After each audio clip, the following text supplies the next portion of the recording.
At Starbound, we tell stories the human way, not with artificial voices or AI slop. In the end, what's HFY without humanity? Subscribe to keep it this way. My name's General G. Let's begin. To the stars, the rocks drifting between them, and whatever might be out there. Can you hear me? Sigrid said, holding the squared microphone hooked to the synthetic singularity behind the glass dome. A device that, in theory, could connect her planet to the equally theoretical galactic network, which unfortunately proved day after day to be fiction to a species that believed itself alone in the universe. To the stars, the rocks drifting between them, and whatever might be out there. Can you hear me? Sigrid said again, the same phrase she repeated every morning for several minutes as she stared at the reflection of her yellow eyes in the glass dome, the only feature of her lavender-colored face that stared faintly back at her, mirroring her frustration. To the stars, the rocks. The door beside her burst open, cutting the words cleanly in half. Sigrid flinched, her fingers tightening around the microphone as footsteps crossed the chamber. Professor Vranel stood in the doorway, an old Samir whose posture had begun to fold inward with the years, his once vibrant red hair dulled to pale strands. He paused when he saw her, his eyes lingering on the familiar sight of the microphone raised toward the glass dome, exactly as it was every morning. For a moment, he said nothing. Then he sighed, long and tired, a sound born from arguments already lost. I'm sorry, he said at last. The Financial Committee has cut all remaining funds for the FTL Communications project. They're calling it unproven, speculative. His gaze softened, regret etched deep into the lines of his face. They've asked me to offer you a transfer instead. The nanotech team, they're making real progress, Sigrid. Things that might actually help our people. Treatments, cures. He hesitated, glancing once more at the silent dome and the unreachable stars beyond it. I know this mattered to you, but they want results that can be measured. Sigrid's breath caught. She lowered the microphone slowly, her mind racing to assemble an argument. Any argument that might change what was already decided. Professor, please, we just need more time. Think about it. If there are other species out there, they need time to translate our language. That's why we've been sending data streams all day, every day. The computational information, the mathematics, the visual representations of our world. We're giving them everything they need to decode what we're saying. Her voice gained momentum, desperation bleeding into her words. The morning broadcasts are just the beginning. We have to be patient. If we could just explain this to the Budget Council, make them understand that translation takes time. Sigrid. No, listen. She stepped closer, her hands gesturing toward the dome as if she could physically pull her argument into being. We've invested years into this project, years of data transmission. If there's someone out there, they're working on it right now. They could respond tomorrow or next week or next month. But if we shut down now, we'll never know. We'll have wasted everything. Please, just give me a chance to speak to the council. Let me explain. Sigrid. Professor Vranel's voice was gentle but firm, cutting through her words like a blade through water. The council already made their decision. I fought for this project. I fought for you. But there's no convincing them anymore. The decision is taken. The words hit her like a physical force. Sigrid froze in place, her mouth still half open on an argument that would never be spoken. She stared at the old professor, at the sadness in his eyes that confirmed every terrible thing he'd just said. Her vision blurred a little, and she blinked hard, trying to contain the tears that threatened to spill over. She would not cry, not here, not in front of him. But her mind betrayed her, flooding her consciousness with memories she'd tried to keep locked away during working hours. Her father's weathered hands pointing up at the night sky during camping trips. His voice full of wonder as he asked her if she thought someone else was looking back at them. Her older brother, Kellen, stretched out on the blanket beside her, listing off all the things he'd say to aliens if they ever made contact. The smell of the campfire, the sound of her father's laugh when Kellen suggested they'd probably want to try their traditional fire-roasted grain cakes. They were gone now, both of them. The landslide had taken them 4 years ago, burying them under tons of rock and soil, while Sigrid had been away at university. The news had reached her in the middle of an exam. She still remembered the hollow feeling that had settled in her chest, the way the world had seemed to tilt sideways. After their deaths, she'd thrown herself into her studies, into the one dream Kellen had shared with her on those starlit nights, that someday, somehow, their people would reach out to the cosmos and find they weren't alone. Getting this position, becoming one of the lead scientists on the interstellar communication attempt, had felt like honoring their memory, like keeping them alive in some small way. And now it was ending. Could she just give up? After everything she'd sacrificed? Every late night spent calibrating equipment and refining protocols? Every morning spent speaking into the void? Could she simply walk away and accept that her father and brother's dream, now her dream, would die here in this laboratory? Before she could formulate an answer, before she could even draw breath to speak, Professor Vranel placed a gentle hand on her shoulder. The weight of it was unbearable in its kindness. "You can stay overnight if you want," he said quietly. "They won't disassemble the machine until tomorrow. Take the time you need to say goodbye to it." He paused, his thumb rubbing a small circle on her shoulder in a gesture that was almost paternal. "But we have to let go of this project, Sigrid. I'm sorry." He left her there, his footsteps echoing down the corridor until they faded into nothing. Hours passed. The laboratory settled into the deep silence that only came in the dead of night, even when the city outside seemed to hold its breath. Sigrid sat alone in the chair before the glass dome, the microphone resting in her lap. The lights had been dimmed to their lowest setting, casting long shadows across the equipment that surrounded her. The silence was absolute, so complete that she could hear her own heartbeat, a steady drum in her chest that seemed too loud in the empty space. Her long, pointed ears, one of the few features that distinguished the Samir from their non-sapient ancestors, picked up the rush of blood through her vessels, a rhythmic whooshing that normally faded into background noise but now seemed deafening. She raised the microphone to her lips. "To the stars, the rocks drifting between them, and whatever might be out there. Can you hear me?" Her voice sounded hollow. She lowered the microphone, waited 10 seconds, then raised it again. "To the stars, the rocks drifting between them, and whatever might be out there. Can you hear me?" Nothing. Just the echo of her own words bouncing back from the laboratory walls. "To the stars, the rocks drifting between them, and whatever might be out there. Can you hear me?" Something inside her snapped. Before she fully registered what she was doing, Sigrid slammed the microphone against the glass dome. The impact sent a dull thud through the room and a sharp jolt of pain up her arm. She gasped, pulling the microphone back and staring at it in shock. A small crack had appeared on the casing. What was she doing? This wasn't her. She didn't lash out. She didn't break things in fits of frustration. She was calm, methodical, scientific. That's who she'd always been, who she'd trained herself to be after her father and brother died, because falling apart wasn't an option when you were alone in the world. But maybe that was the problem. Maybe she'd been too calm, too methodical, too willing to follow protocols and scripts, when what she really needed was the opposite, or rather, to be herself. To be Sigrid, not lead scientist Sigrid, not daughter carrying on her family's legacy Sigrid. She picked up the microphone again, her hands trembling. This time she didn't raise it to speak her scripted greeting. This time she threw away the script entirely.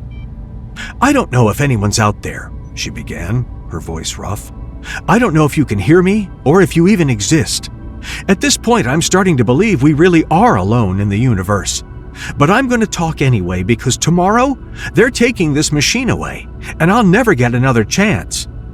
She drew a shaky breath, her eyes fixed on her reflection in the dome. "When I was a kid, my father used to take my brother and me camping. We'd drive out to the Sarvel Plains, where the sky is so dark you can see the galactic arm stretched across it like a river of light. Dad would point out the stars, and Kellen would make up stories about what lived on the planets around them. I remember this one time, I must have been 8 or 9. when Kellen decided there was a species of spacefaring musicians who traveled from world to world playing concerts. Dad laughed so hard he nearly fell off his chair. A smile tugged at her lips despite everything. We'd spend hours like that, talking, wondering, imagining. Dad would ask us what we'd say if we ever met aliens. Kellen always said he'd invite them to dinner. He was convinced that food was universal, that every species would appreciate a good meal. I told him that was stupid, that they might not even eat the same way we do. But he'd just grin and say that's what made it interesting. Her voice wavered. She swallowed hard, forcing herself to continue. Kellen died 4 years ago. Dad, too. Landslide in the Corvin Mountains. They were on a surveying expedition for Dad's geological research. The whole ridge came down on them. She paused, feeling the old grief settle over her shoulders like a familiar coat. Before he died, Kellen was studying astrophysics. He wanted to work on projects like this one. He wanted to be the first person to say hello to another species. I used to tease him about it, tell him he was dreaming too big. She laughed, but it came out broken. When I got this job, I felt like I was continuing his dream, like I was keeping him alive somehow. For a while, it was exciting. Every morning felt full of possibility. But after years of silence, after years of speaking into the void and hearing nothing back, she trailed off, staring at the dome. I feel stupid. I feel like I've wasted my life chasing a dream that was never going to come true. And the worst part? I don't even know what I'll do tomorrow. Who am I if I'm not the person reaching out to the stars? The words lingered in the air, raw and exposed. Sigrid closed her eyes, the echo of her own confession tightening around her like a constricting loop. She was about to continue, about to dive deeper into the spiral regrets and what-ifs that had been building in her chest all day, when a voice crackled through the speakers. That's a lot to hear for a first contact message. Sigrid's heart stopped. Her eyes snapped open, fixing on the glass dome as if she could see through it to the source of the voice.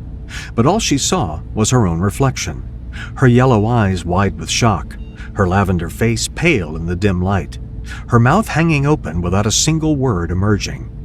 It couldn't be real. She was hallucinating. The stress had finally broken something in her mind, and now she was hearing voices that didn't exist. "Hello?" the voice said again, slightly uncertain. "Are you still there?" Sigrid's mouth moved, but no sound came out. She stared at her own reflection, watching her lips form words that her throat refused to vocalize. "Hello?" the voice repeated. I can see your signal is still active, so I'm assuming you didn't just disappear. Did I break your communication thing? Is this working?" Finally, desperately, Sigrid managed to force words out. "How much of that meltdown did you hear?" There was a pause. Then, almost sheepishly, "Pretty much all of it? I mean, the translation algorithm locked on when you started talking about your childhood, so I heard the camping stories, the thing about your brother wanting to invite aliens to dinner, which I thought was sweet, by the way, and yeah, the rest of it." Sigrid felt heat rush to her face. Of all the things she could have said for a first contact scenario, she'd chosen an emotional breakdown. Perfect. Absolutely perfect. "Wait," she said, her brain finally catching up to the situation. "I called you you and used masculine pronouns. I'm sorry. I shouldn't assume." "Oh no, you're good. He, him works fine." "Right. Okay." She took a breath, trying to steady herself. "I don't believe this is happening. Am I hallucinating? Did I fall asleep at the console and this is a dream?" The voice laughed, a warm, genuine sound that seemed to wrap around her like a blanket. "I promise you're not hallucinating. My name is Rich Heidi. I'm a human from Earth. I'm a software engineer, and I stayed late in the lab tonight to test out a new translation algorithm I've been working on. It's paired with a really powerful AI system that can extrapolate linguistic patterns from minimal data. When I hooked up the test, the first thing I heard was your voice. You were talking about your childhood, and I just listened. I'm sorry if that was an invasion of privacy. I probably should have announced myself sooner." Reality began to sink in, really, truly sink in. This wasn't a hallucination. This wasn't a dream. This was actually happening. A smile spread across Sigrid's face, so wide it made her cheeks hurt.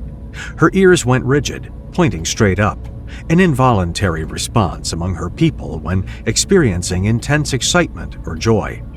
She could feel her heart hammering in her chest, but this time it wasn't from anxiety or grief. It was from pure, unfiltered elation.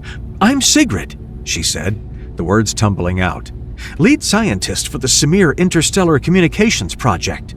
Or, well, I was the lead scientist. They're shutting us down tomorrow. But that doesn't matter right now, because, oh, my ancestors, this is actually happening." She laughed, a sound that was half sob, half giggle. "And what are the odds? It's night here, and you said you stayed late at the lab, so I assume it's late there too. That's such an improbable coincidence, almost as improbable as, I don't know, communication across the stars." Rich laughed again. "Actually, I'm not on Earth right now. I'm on a research station about 40 light-years from your position, if I'm reading these coordinates correctly. But yeah, it would be night in my home country if I'm keeping track of Earth time the right way. Time zones get weird when you're hopping between star systems." Sigrid's mind reeled. 40 light-years. He was 40 light-years away and speaking to her as clearly as if he were in the next room. The implications were staggering. "I should tell you up front," Rich continued. "I'm not an ambassador or anything official like that. Just a guy who likes coding and stayed late to mess around with some experimental tech. But I'm assuming your species built this communication device because you had something to say, so what did you want to say? What were you hoping to find out here?" The question brought Sigrid up short. She opened her mouth to respond, then closed it again. What had they wanted to say? The truth was, the project had always been more about listening than speaking. They'd prepared a basic introduction, cultural information, scientific data, a general greeting, but nothing profound. Nothing that felt adequate for this moment. "To be honest," she admitted, "I'm not an ambassador either. And we didn't have much to say beyond a proof of concept. This was just supposed to demonstrate that interstellar communication was possible. We were going to shut down tomorrow." She paused, feeling the weight of what she was about to say. "But talking to you now changes everything, doesn't it?" The realization crashed over her like a wave. This conversation, this connection, opened doors that had been theoretical before. It also introduced complications and dangers. What if humans were hostile? What if they wanted to conquer or exploit the Samir? What if this contact brought war instead of peace? Her people had no faster-than-light travel, no way to defend themselves against a species that could cross 40 light-years and have a casual conversation. And yet, there were so many questions burning in her mind. What did humans look like? Where were they in the galaxy? How long had they known about other species? Were they peaceful explorers or something else entirely? "Which is why I said I hate being the first point of contact," Rich was saying. "I mean, I'm great with computers, terrible with people. If there's a diplomatic incident here, I'm probably going to make it worse, though I guess since we're both not ambassadors, we're on equal footing for messing this up." Sigrid realized with horror that she'd completely spaced out during part of what he was saying. During one of the most important moments of her life, of her career, of her entire species' history, she'd been lost in her own thoughts and missed part of the conversation. "I'm so sorry," she blurted out, interrupting whatever he'd been about to say next. "I didn't catch all of that. This moment is overwhelming me. My mind is racing in 1,000 different directions." She took a breath, then let her curiosity voice itself like a child who'd just been given a new toy. "Can I ask you something? Is this your first contact too? Your species' first contact with someone from another star system? Or are humans an ancient species who have existed since the beginning of the universe?" Rich burst out laughing, a deep, genuine sound that filled the laboratory. "Oh, wow. Okay, so there's a lot to unpack there. First, no, we're not ancient universe-spanning beings. Humans are pretty new to the whole spacefaring thing, relatively speaking. We only figured out FTL travel about 200 years ago. Second, and this is gonna blow your mind, the universe is absolutely teeming with life." Sigrid leaned forward, her ears practically vibrating at attention. "There's a galactic council," Rich continued, More than 100 member species. Some of them are pretty similar to humans, bipedal, carbon-based, that kind of thing. Some are weird as hell. There are these sapient clouds of ionized gas that communicate through electromagnetic pulses. There's a species that exists partially in subspace and can only be seen when they want to be. Oh, and there are these transparent sapien centipedes that are actually really nice once you get past the fact that you can see all their internal organs. They make incredible music. Joy flooded through Sigrid's chest, so intense it was almost painful. This was exactly the kind of conversation she had with her father and Kellen during those camping trips. A universe full of life and possibilities, full of wonder. They'd been right. They'd been right all along, and she wished with everything in her that they could be here to know it. "What do humans look like?" she asked. The question came out almost breathless. "It's unfair that you probably know everything about my species from all the data we've been broadcasting, and we don't know anything about you at all." "To be fair," Rich said, "I literally just got the translation and data interpretation algorithms working. I haven't had time to look through any of your data yet. I don't even know what you look like. But I don't mind exchanging pictures if you want. I can send you an image file of a standard human, and you can send me one back. Sound good?" Sigrid's mind raced. What would they look like? Would they be similar to the Samir? Completely different? Would they have tentacles instead of arms? Compound eyes? Some incomprehensible form that her brain couldn't properly process? "Done," Rich said. "I just sent the file. Should be coming through on your end now." Sigrid stood, her legs a bit unsteady, and moved to the main console screen. A notification blinked in the corner, indicating a received file. She grabbed the microphone, pulling its cable taut. "Together?" she asked. "Together," Rich confirmed. "Opening in 3, 2, 1. Sigrid tapped the screen. The image resolved into a figure that was startlingly familiar and slightly alien at the same time. Bipedal, just like her. 2 arms, 2 legs, 1 head. But the ears were too small, barely visible nubs on the sides of the head rather than the elegant pointed structures that the Samir possessed. The skin was too pale, a peachy tan color instead of lavender, and the muscle density was unexpected. The human in the image looked strong in a way that suggested their homeworld had higher gravity than hers. "Well," Rich said, and she could hear the smile in his voice. "This could get awkward very easily. When species are too different, there's a tendency to focus on the differences until they seem insurmountable. When they're too similar, there's sometimes an uncanny valley effect. I'm hoping we're in the sweet spot where your species finds human shape tolerable." Sigrid found herself smiling. "I was expecting tentacles and a head full of eyes. This will make things easier." She paused, studying the image more closely. "You're actually quite handsome, in a strange, short-eared kind of way." Rich laughed.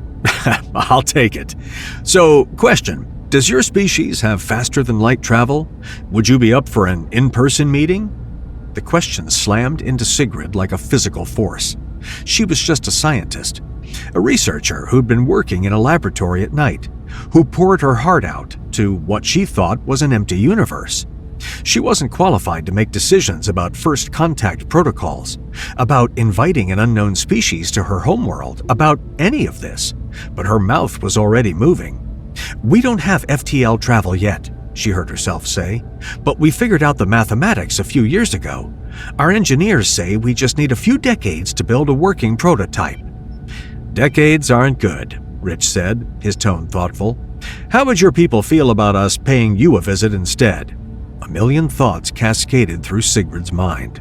Permissions, chains of command, the fact that she was making decisions far above her rank and authority. The trouble she might put her entire species in by inviting an unknown civilization to their homeworld without consulting anyone. The possibility that this could end in disaster. But she also thought about her father and Kellen, about their dreams of meeting other species.